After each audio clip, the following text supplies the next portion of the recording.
We were discussing the Fourth Amendment in class, and the Fourth Amendment is a constitutional provision that protects parties from unreasonable searches and seizures. The general rule is that a search warrant must be obtained upon a showing of probable cause in most instances in order to search private property. It must be fairly specific and identify what materials or property is being sought. There are some exceptions. One of the exceptions is that in the cases of certain businesses, the government is not necessarily required to obtain a warrant in advance. And the exceptions generally fall in certain categories for the protection of the public at large. And these generally make sense. For example, if the government needed to investigate, or not necessarily investigate, but search a restaurant for the health and safety regulations or potential violations that occurred, they would not have to obtain a search warrant to see what they were looking for. Airports, gun stores, things of that nature are ones that would fall in the category of an exception. Fifth Amendment is sort of a due process, jack of all trades kind of provision. And we've all heard this one used before. We've heard, I'll take the fifth, or I'll take the fifth on that. And that is one element of the Fifth Amendment. It is a right not to provide testimony against yourself or not to self-incriminate.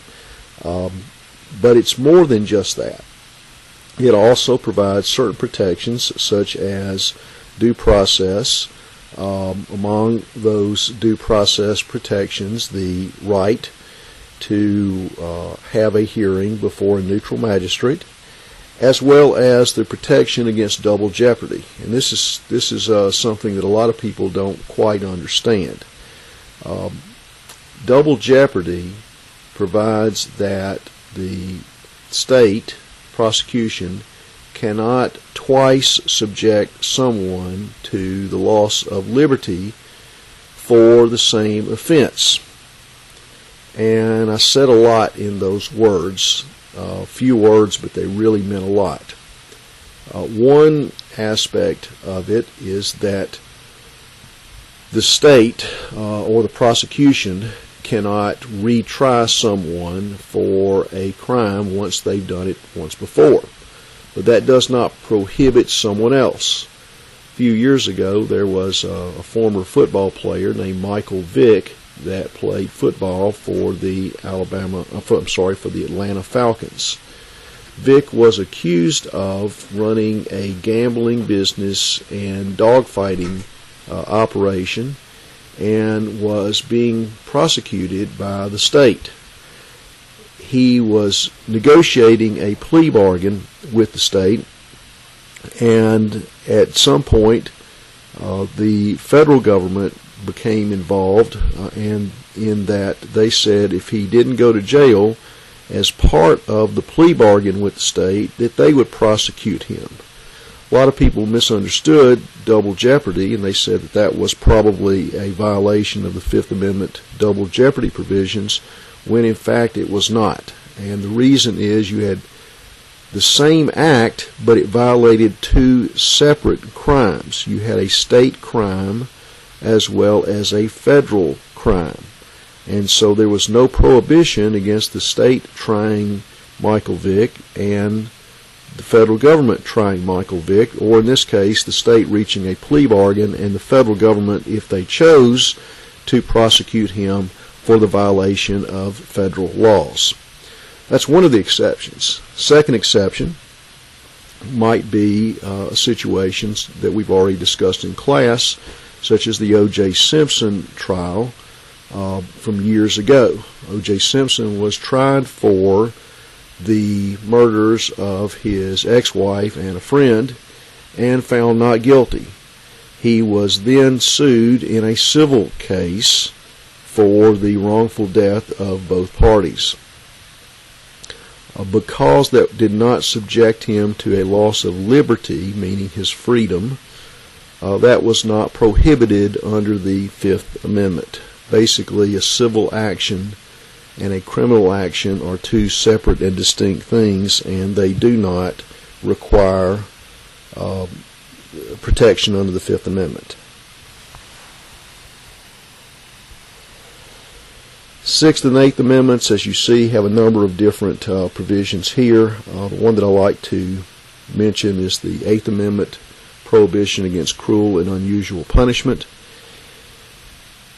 In our system of justice, if someone stole a candy bar, for example, we could not have a law that required, as the punishment, to have their hands chopped off. That would be cruel and unusual punishments. In some places, that's not necessarily prohibited, but the Eighth Amendment gives us that protection.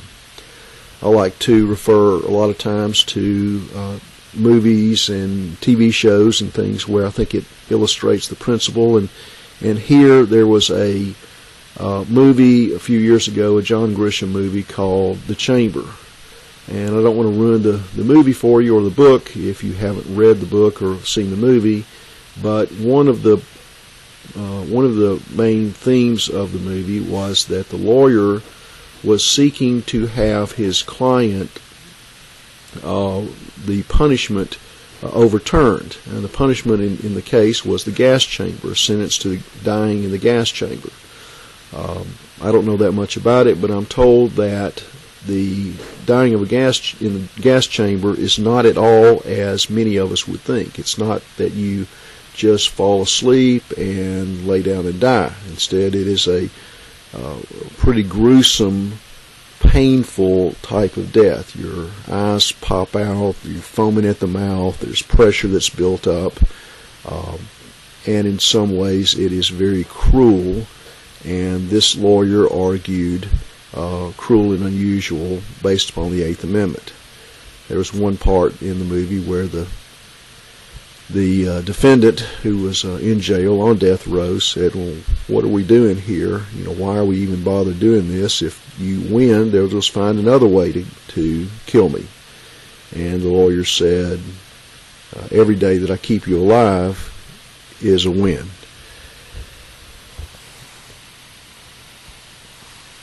The exclusionary rule is a special evidentiary rule that restricts the government from being able to use not only evidence obtained directly in violation of certain protections, such as the Fourth Amendment, but also evidence obtained from that evidence. It's known as the fruit of the poisonous tree doctrine. And basically it's a very, very powerful doctrine that keeps the police and the investigators on their toes so they comply with all constitutional safeguards. We've all heard about the Miranda rights. Miranda versus the state of Arizona was a 1966 U.S. Supreme Court case. And the U.S. Supreme Court doesn't hear that many criminal cases, but this was one of the very, very most important ones. And as I recall, it involved some defendants who were not native English speakers. And the gist of that case was whether or not notification had to be conveyed to them of their rights in a meaningful fashion, meaning in a way that they would understand very readily, perhaps their native language. And the Supreme Court said, yes, you did. But it only applies in certain situations. And I'm going to give you a quick little war story here. Had an individual that came to see me once. Well, I'll tell you first, before we get into the war story, I'll tell you basically what it requires. It requires the prosecution or the government to notify you of certain rights, such as the ones we see on TV all the time. You have the right to remain silent, basically the Fifth Amendment privilege. You have the right to have an attorney appointed for you in the event you could not afford one yourself. Those rights must be communicated to the defendant in a meaningful way when he is in custody, but not before. War Story had an individual that came to see me that said that he had been in college and had finished his final exams and had gone with a buddy of his to go celebrate. And the way that they decided to celebrate was to head to Oak Mountain State Park and smoke a little marijuana. And he and his buddy were there, and it was about dusk. It was getting kind of dark, and the park ranger drives around. And they toss the marijuana cigarette away. The park ranger comes by, and he says, "What are you guys doing?" And my guy figured that what he was told all his life must be right, and that is, honesty is the best policy. And he tells the park ranger that they were smoking a little grass. And the park ranger then says, "Oh, really?" He said, "Where is it?" So the individual goes and helps him look for it in the grass and finds it. At that point, the park ranger calls the police. They come out and arrest him. My guy said to me, "Look, the park ranger didn't read me my rights. I think all of it should be excluded." And I said, "It's obvious you didn't have my business law class where we discussed this in criminal law, because you would know that you have two major issues with this. One is that you were not in a custodial arrangement. You weren't in custody at that time, and Miranda rights do not attach until you are in custody. And the second, and perhaps more important one, is that it only applies to police authorities, and the park ranger was not a police authority."